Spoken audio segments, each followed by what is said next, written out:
વાવ થરાદ જિલ્લાના વાવ તાલુકાના મોરીખા ગામે એક યુવકનો મૃતદેહ તળાવમાંથી મળી આવતા સમગ્ર વિસ્તારમાં ચકચાર મચી જવા પામી છે. ઘટનાની જાણ થતાં જ પોલીસ સહિત વહીવટીતંત્રના અધિકારીઓ સ્થળ પર દોડી આવ્યા હતા.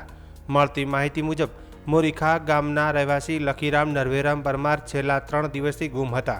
પરિવારજનોએ તેમની શોધખોળ કરવા છતાં કોઈ ભાળ ન મળતા વાવ પોલીસ મથકે ગુમ થવાની જાણ કરી હતી. તે દરમિયાન ગામ નજીક આવેલા વારિયુ તળાવ પાસેથી પસાર થતા કેટલાક લોકોને તળાવમાં એક મૃતદેહ દેખાતા સ્થાનિકોને જાણ કરવામાં આવી હતી. બાદમાં મૃતદેહની ઓળખ લખીરામ નરભેરામભાઈ પરમાર તરીકે થઈ હતી. ઘટનાની જાણ થતાં વાવ પોલીસ મામલતદાર સહિતના અધિકારીઓ ઘટના સ્થળ પર પહોંચ્યા હતા અને જરૂરી કાર્યવાહી હાથ ધરી હતી.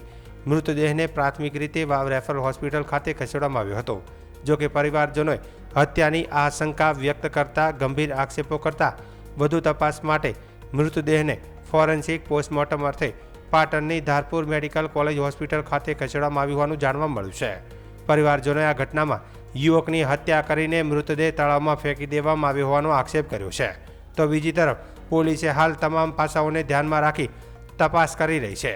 ઘટનાનું સાચું કારણ ફોરેન્સિક પોસ્ટમોર્ટમ રિપોર્ટ અને પોલીસ તપાસ પૂર્ણ થયા બાદ સ્પષ્ટ થઈ શકશે. હાલ સમગ્ર મામલે વાવ પોલીસે વધુ તપાસ હાથ ધરી છે.